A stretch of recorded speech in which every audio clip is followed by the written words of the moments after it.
Kaixo ikusentzuleak eta ongi etorri. Sexua edo adina gorabera edonori etorri altzaigu beroaldi bat, adibidez. Baina egoera horretan dagoena emakumea baldin bada eta 50 urte ingurukoa menopausiarekin lotu ohi dugu. Ez da ordea hori guztiz zuzena garai horri klimaterioa deitzen zaiolako. Berbagai izango dugu gaurko saioan.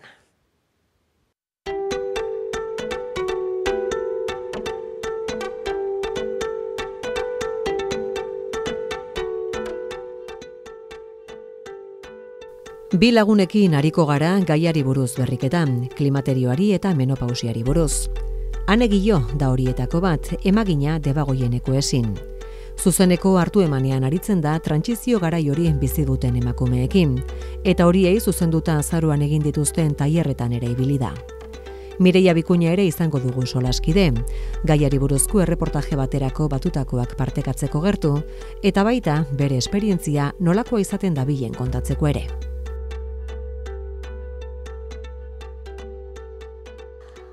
Ane Gillo eta Mireia Bikuña, kaixo eta ongi etorri. Kaixo. Menopausia eta klimaterioa bi hitzen artetik, askoz ere erabiliagoa gizartean menopausia, klimaterioa baina ez egoki. Zer da klimaterioa eta zer menopausia? Bueno, ni ez naiz hizkuntzalaria, ezta, baina hitz desberdinak ipintzen junjakos prozesu honeri, bale? Berez menopausia gerrekeratik ero dator, ezta? Meno, hilabetero ikutzen dugu menstruazio hori eta pausia, ezta? Pausa bat edo bukaera hori. Orduan berez menopausia litzake azkenengo hileko hori. Edo azkenengo hileko horretatik 12 hilabetera esaten dugunean, bai, hau azkenengo hilekoa izan zen. Eta klimaterioa gehiago erabiltzen da, perimenopausia bezala, ezta? Ugalkortasuna gutxitzen hasten danetik, emakumeak aldaketak nabaritzen ditunetik, azkenengo hileko hori, eta gerora ere, oreka bat lortu arte, eukitzen dugu zen aldaketa horrek. Orduan, klimaterioa izango litzake fase bat, eta menopausia, azkenengo hileko hori, baina gero ja, transizio menopausiko bezala ere erabili daiteke perimenopausia, hitzak asko daude. Gaiari buruzko erreportajea egin zenuen zuk, Mireia, duela pare bat hilabete puntu aldizkarirako, loratze berri baten hasiera izenburupean, zer hasten da?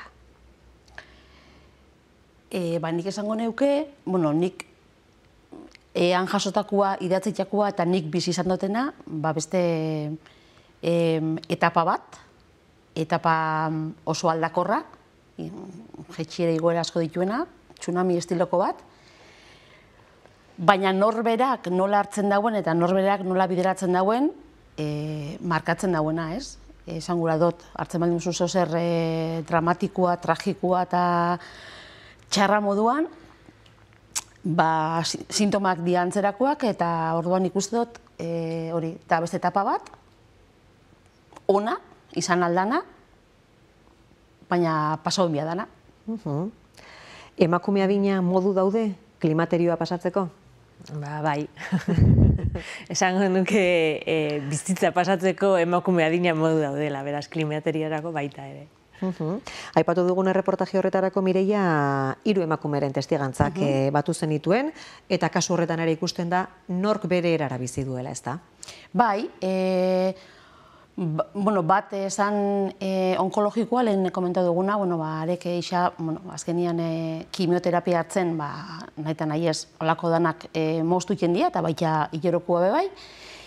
Eta gero beste bisak, bai, zituzten sintomak, zituzten euren albo ondorixuak, baina nik geratzen naiz, batek naixo bebela pare-parian ipinitea hileroko minak eta menopausian sintoman nahizo zituela oingo egoeran bizi, eta gero beste batek esan ostan beak humorez hartu bebela momentu hortan bizi izan ebena, ez? Ondikan hilerokoa eukan, ez oso regularra, baina ondikan eguen beak zen dagoena, ez? Pre horretan. Baina beak, esaten den, humorez, garaia hau da, aurdun egon nintzen moduan, aurdun aldixea zan, eta orduan bai, 3 emakume, lehen komentu dugun, ez? Bakoitza bere bere klimaterioakin. Zeren araberakoak izan daitezke iraupena edota sintomatologia? Genetikak, bizioiturek, badute izan dezakete eraginik? Bai, noski baietz, genetikoki egisa da, geure amak edo geure aizpa nausisek menopausia eukiduten adinaren antzeko adin bat espero dezakegula, baina gero bizioiturak eragina badakabe. Tabakoak adibidez, urte terdi, 2 urte aurreratu dezake menopausia adina, eta sintomatologia hori ere, ez da berdina izango gure bizioiturak espadia berdinak, ez?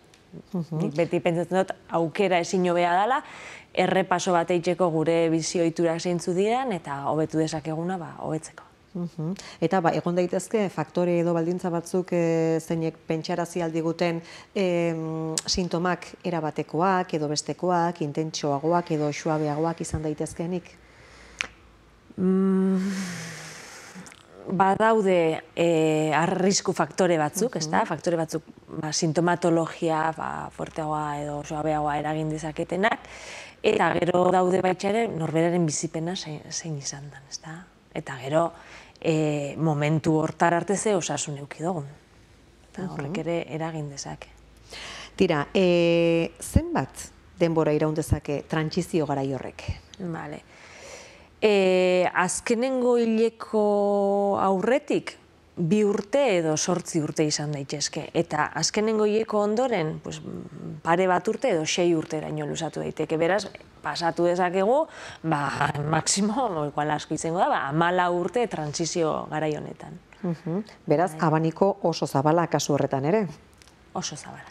Eta sintomei buruz, galdetu nahi nizuen, baina aipatu behar dugu baita ere, emakume guztiek ez dituztela aldaketak jasaten ez da, edo ez behintzat aparteko aldaketarik. Hori da, edo ez da beti bizipen txarra izaten.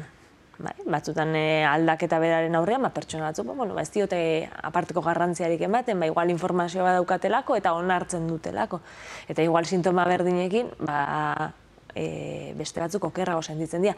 Baina baita ere egia da, batzutan gure bizitza edo gure bizimodua kondizionatzen duten sintomak ere badaudela. Eragina daukatenak, eguneroko deskantzuan, nire lana egiteko kapazitatean, eta gauza horiek ere kontuan hartu behar ditugula. Eta horren arabera ere noski oso ezberdina izan daiteke horiek eramateko modua, ez da? Edozein kasutan, zeintzu dira sintomarik ohikoenak? Hasiko gineake ziklo menstrualaren aldaketekin.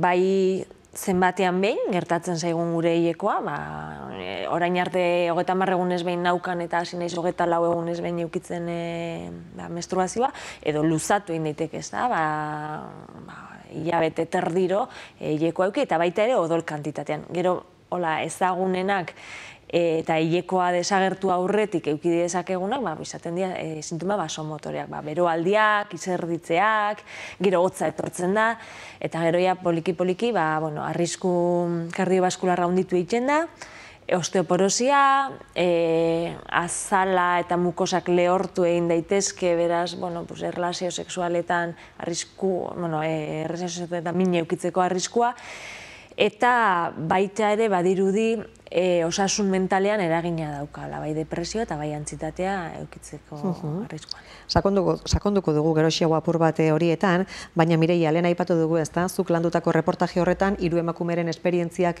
jaso zenituela, baina zuk zurea propio ere badaukazu. Zuri bizi izatea, tokatu zaizunetik, zer nabarmenduko zenuke? Nik, ez dakot goguan noiz hasi nintzen hilerokuak irregularrak eukitzen. Bai dakot goguan, 2019ko justu abenduko zubixan, goixa jo nebela, ez? Orduan 2019an egon nintzen 7 hilabete hileroko barik, jarraixan, hori oso presente dakot, etroan kilo pila bat hartu neben, hemen gerri bueltan derrepente agertu zian alako mitxelinak deitu edo kelak edo danadalakoak. Ni beti izan ez aldaka zabalekoa, baina nik gerri zeukio testua eta derrepente agerketan dira, hori ez. Kilo asko eta gero ostian beroaldixak, oso fokuak. netako bi horrek izan dira kiloak etorri zian, baina kiloak gero lan handixa horrek kentzen alegintzeko, eta gero beroaldixak. Beroaldixak hogeita bat eta hogeita bi, sobretodo, azken bi urte horrek izan zian oso latzak. Beroaldixak, abanikuak, ventiladoriak, etxeko frigorifikoa zabaldu eta burua sartzeraino, aurpegiza sartzeraino, bai. Hori beraz, pixka bat beroaldiei aurre egiteko zure estrategiak, kiloak ere aipatu dituzu, ez da? Eta kasu horretan, bizi ohiturak aldatzea eragindu horrek zure kasuan?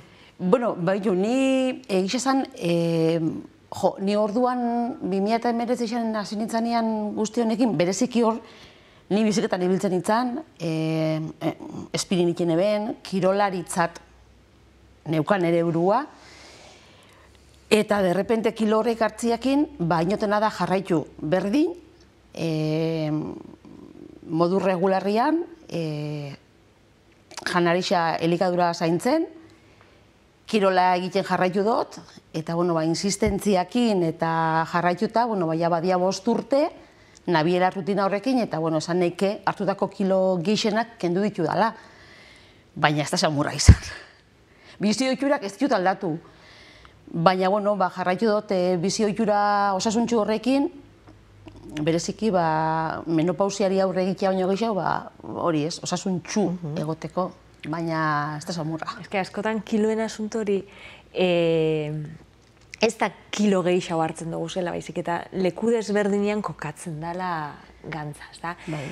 Gero, gauzari alde hona begiratzea gustatzen jaku, obarixuek estrogenoak ekoizteari lagatzen dio benean, grasa da estrogenoak sortzeko beste modu bat, ez? Ordan, pentsa holeike nola baitere babesten digula.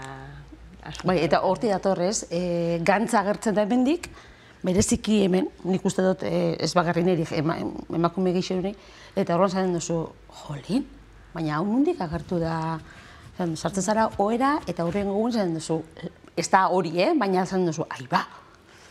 Baina nahiko bat-bateko sentsazioa. Bai, honen, ni izan zian, 7 hilabetetan, baina kilo asko izan zian. Egisa da, oin komentatzen duzu eta jentek ez duzu sinisten, baina erakusten duzu arraskixa, etzen duzu letxez, bai. Tira, sintomez ari gara eta horiekin lotuta, aipatu behar baita ere, batzuk baretzen joaten direla, baina beste batzu geratzeko etortzen direla. Bai, eta hor dago, lehen komentatu duten arrisku kardiobaskularra, bai. Orain arte estrogenoak babestu gaituzte, baina estrogenoak jeisterakoan handitu egiten da.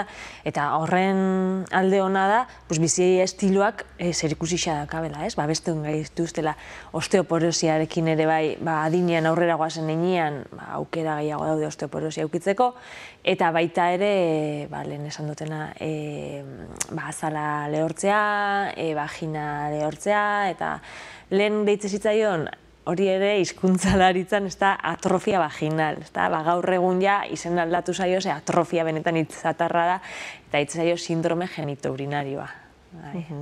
Garbi dagoena da, komeni dela, ez da, geratzeko etortzen diren horiekin bizi izaten ikastea, horiek barneratzea, kontuan izanik, gaur egungo emakumeen bizi itxaropena 84 urte inguruan dagoela. Beraz, asko gera daiteke oraindik ere aurretik. Bai, eta horrentik lehen komentu dut ez da etapa berri bat, eta nik uste dut norberan jarreria edo horri aurre egiteko, edo horrekin nik uste dut eskutik fatia dela importantia, pasau biharreko zeo zer da, hau da, bizi baldin bagara etorriko da, eta orduan, alik eta onduen, erosuen, gora bera askokin, zenik oin esan neke azkeneko 2 urtietan etortetxat beroaldixak, eta nik abaniku askura dakot, eta ventiladoria eta dana, baina nik uste dut estabilizau iten baldin bada momentu batean, nik uste dut jeneria nahiko egonkor dauela. Eta gure bizimodua baldintzatzen duten, baldintzatuta ikusten dutenen pertsonen kasuan, laguntza eskatu behar dela, ez? Eta badaudela alternatibak, pixkat hobeto bizi ahal izateko.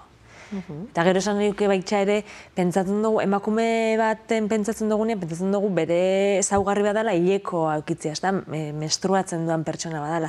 Baina 84 urte bizi bagara, eta 12 urtekin hilekoa jaisten bazaigu, eta 52 urtera arte baldin badukagu hileko hori, denpora gehiago bizi gara, hileko hori gabe hilekoakin baino.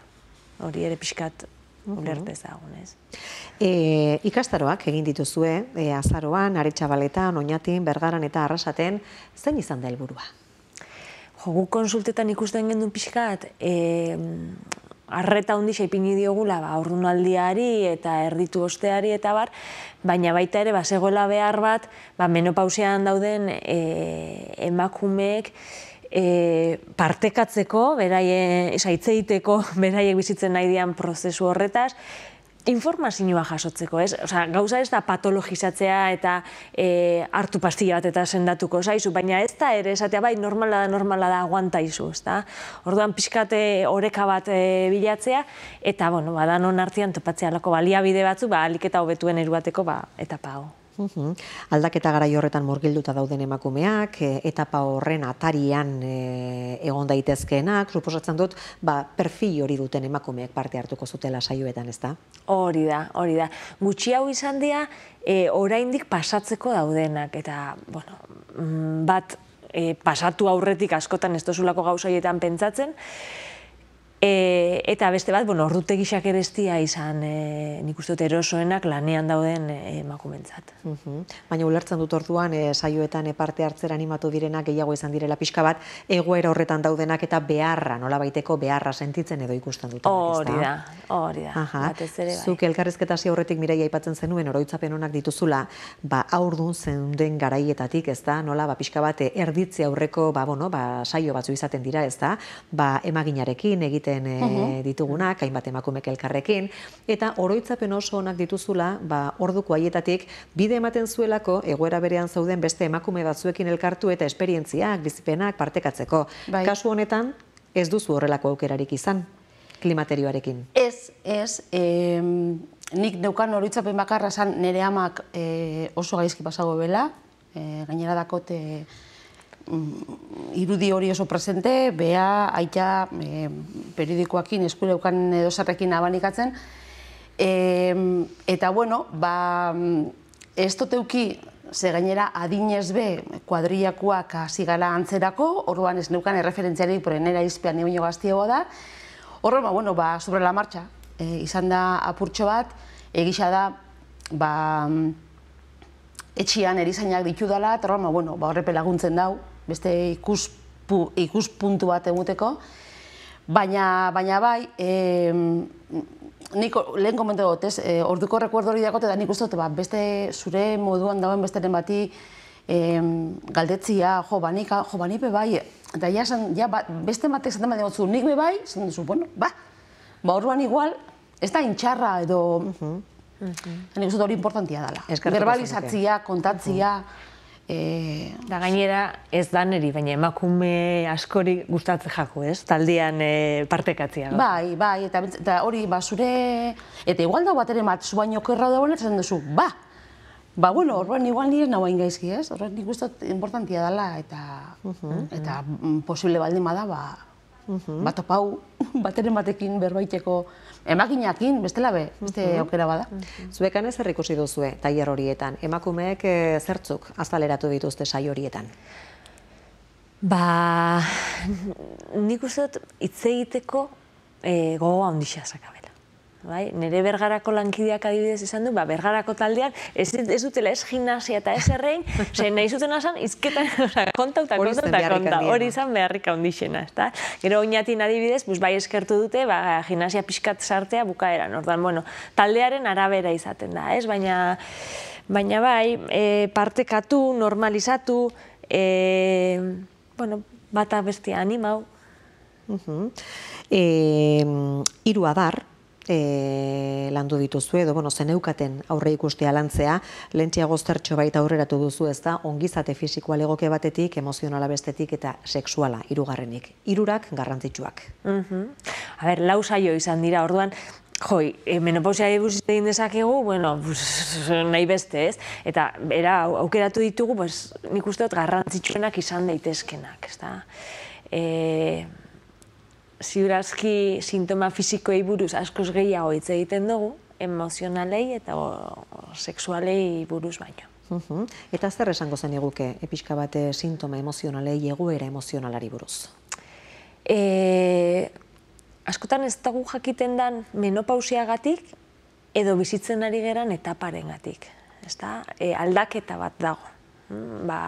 Seme alabak dauzkatenak nagusitzen dijoaz, batzutan gurasoen zaintza ere, batek esatezuan efekto sandwich, taldean. Da, kasu sumiak zaintzeko ondikan eta gurasoak ja zainketa beharren da, zu erdixan sartzezera. Baita ere, bizigera gizarte baten gaztetasunari importantzia handixa emate jakona eta edertasun gazte horri, orduan hori poliki-poliki galtzen juten da, edo aldatzen juten da, eta beste edertasun mota baten sartzen gera. Orduan, gero bero aldixak gabez baldin badauzkagu, ez dugu ondo deskantzatzen. Hori izan da, emakumek geixena nabaritu duten aldaketetako bat, ondorioetako bat, ez da, eskespot ondo lehitzen, gero ez nago umore honez. Eta, nik uste dute kontuan hartu behar dela, momentu sensible badala, eta segun aurrez ze bizipin neuki dugun, igual batzutan bai da norbaiti kontatzeko egoera, ez da, momentua depresioa auki dezakegulako, edo antxietatea, edo umore aldaketak. Ez danok, baina gertatu daiteke. Eta sexualitatearen gaiari buruz ere, ez da behar beste hitz egiten. Sexualitatea nundik gatoz, ez da? Egisa da gure gurasoen garaiakin konparatu ezker, askoz gehiago hitz egiten dela, baina hala ere, nik uste sexualitatearen inguruan, asko dagoela hitz egiteko, eta baita ere, adinean gora doazen pertsonen sexualitatearen inguruan. Guke arrasaten berba ingen dunean sexualitateari buruz, esaten gendu jo, eta ze hitz egiten da, adibidez, pertsona nagusien sexualitateari buruz.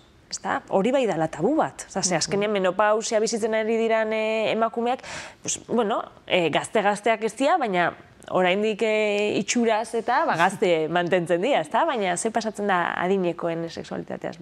Hori bai da, nik uste dut, hondik landu beharreko gai bat. Zuk adibidez, Mireia elkarrizketatu zenuen, ez da, Junka Lealzugarai, sexologoa, Arrasateko eta Oñatiko jabetze eskoletan tailerrak eman ditu berak. Berak, zer nabarmentzen zuen zentzu horretan? Esan dauena, anak bereziki emakumia joaten diala berbaiteko goguakin, asko zalantza haundixakin, baina batez be hori ez, azaleratu eta galdetu, eta orduan hori, hitz egiteko goguarekin, eta esakintasunetik gutxi berbaitzen hiendalako, orain arte gai tabu bat esan dalako, igual menopausia versus edertasunaren gainbehera hori, eta orduan bereziki berba egiteko gogua, partekatzeko, jakiteko, informazioa batzeko, eta gero norberak aleuen modura kudeatzeko. Eta gero baitxa ere, sexualitatean zailtasunak eukitzeak baiera egiten du, normalian, bikote harreman bat badaukagu, harreman horretan, ez? Eta horregatik garrantzitsua da ere, bikote sexualak ulertzea ze pasatzen zaion emakume horri. Ez bakarrik norbera, baizik eta bikoteak. Azkenean harremanean eragiten duen momentutik, bien arteko kontua ere bihurtzen dela batean, ez da? Eta hor garrantzitsua da, albokoaren jarrera hori ere nolakoa den oski. Hori da. Gainera ez da bakarrik sexuak eukitzerako momentuan ez, zure gorputz aldatu jenda, asko, eta hori ez, bera kontziente izatia eta zure eskutik joatia, esku baten menopausia eta bestian bikotekidia eta etxekuak, eskertzen da, nik uste ezinbestekoa dela gainera. Tira, aipatu dugu ez da, tailer horiekin lotuta, askok, pixka bat, bizipenak konpartitzeko lekua bilatzen zutela, zentzu horretan lortu duzu hori, ez da, ordutegia edo, berrikusi beharrak kaso, ez da, urrengo batean, arrakasta gehiago izan dezaten antolatutako tailerrek, baino gainontzean ulertzen dut emakumeen aldetik balorazioa positiboa izan dela, leku seguru, goxo bat bilatzen zutela, eta lortu duzuela zentzu horretan erantzun bat ematea. Bai, ni pozik nago, hobetzeko beti hobetu leike dena, baina behintzat egin indogu. Azkenean, perfekzioaren bila, edo ordutegi perfektuaren bila ongo bagina, azkenean ez gendu nengo ez errez, eta egin dugu, esperientzia politxa izan da, eta hori ikusiko dugu urrengoan naber noiz. Hori da. Eta aipatzekoa, duela ez hainbesten arte, gaixotasuntzat ere, jotzen zirela ez da, eta medikamentuekin sendatu alzirela, uste zela. Hori da. Hori da ugalkortasunari ematen zaion garrantzia ere gizarte honetan, eta igual pentsatzea, hau ematen dizut, pastilla hau ematen dizut, eta zure arazoak desagertzen dira, ez, kontzeptu hori. Gisa da, medizina badaudela, eta kasu batzuetan gomendagarria direla, baina ez da nontzako. Onartzen baldin badugu, eta Mireiak esan bezala, aktitude egoki batekin, sintoma horrek aurre egin eskero, jazta, ez? Eta gero, importantia da lagunak eta konpartitzea eta bizitza sozial atzegin bat eukitzea. Bai, etxien ez geratu negatik. Posible bat imada. Nik ulertzen dut jentia egon lekela, eskuzen duzuna, antsiedade puntu batekin edo depresio puntu batekin, baina hori igual menopausiatik harago doian beste arrazoi bategatik esan leike. Tira, eta agurtzen joatekoane, garbi geratu da, garrantzitsua dela, hilekuarekin lotutako guztiak apuntatuta izatea, ez da hemen kontuak eramatea garrantzitsua delako, gainontzean emaginaren gana, ginekologoaren gana, noiz joan beharko ginateke, behin pixka bat gora berakasten direla, ohartzen garen momentutik aurrera. Emaginok arduratzen gara fisiologiaz, gauza naturales eta gauza normales. Beraz, informazio bila etortzeko dudak erantzuteko edo gertatzen zaigun hori normala dela baiestatzeko, eta joan gaitezke emaginaren gana. Eta guk erabakiko dugu, ginekologoaren gana deribatzeko gauza badan, ero familia medikoaren gana, ero batzutan fisioterapeutaren gana. Beste gauza bada, menopausia badaukagu 40 urte baino lehenago, edo menopausiaren sintomak oso bortitza baldin badira, orduan ginekologoaren joango era. Tira, eta Mireia, jada kontutxo batzu aipatu dituzu, baina ez dakit, agurtu horretik bestelako gomendioren bat eman nahiko zenukeen. Bueno, ni gomendioak emuteko, ez dakit nese pertsona proposena, nik pasau dot, alditzen duten hobekixen, nik uste dute jarrera kontua dala bebai. Zure inguruneak laguntzen baldin motzu, zauzulako egunerokotasun normal baten, nik uste dut jarreri importantia dela. Beste gauza bada, eukitzia inguruan beste faktore batzuk ez dutun laguntzen. Baina bestela, zalantza den baten kasuan, emaginak hor dauz, ginekologuak hor dauz, eta berbain, kontau, berbalizau, zabaldu, eta ez jan. Baina, pasau inbida, orduan, hoxen, pazientzia eta aurrera. Tira, eskertzen dizuet bisita bioi, eta batez ere zuri Mireia, lehen ere aipatu dugun bezala ez delako erreza ez da, norbere esperientziatik alako gai bati buruz hitz egitea, bere burua eskaini zuen eta eskertzen da. Eskerrik asko, Mireia Bikuña, eta berdin zuri ere, han Gillo, urrengo batera arte. Eskerrik asko zuri.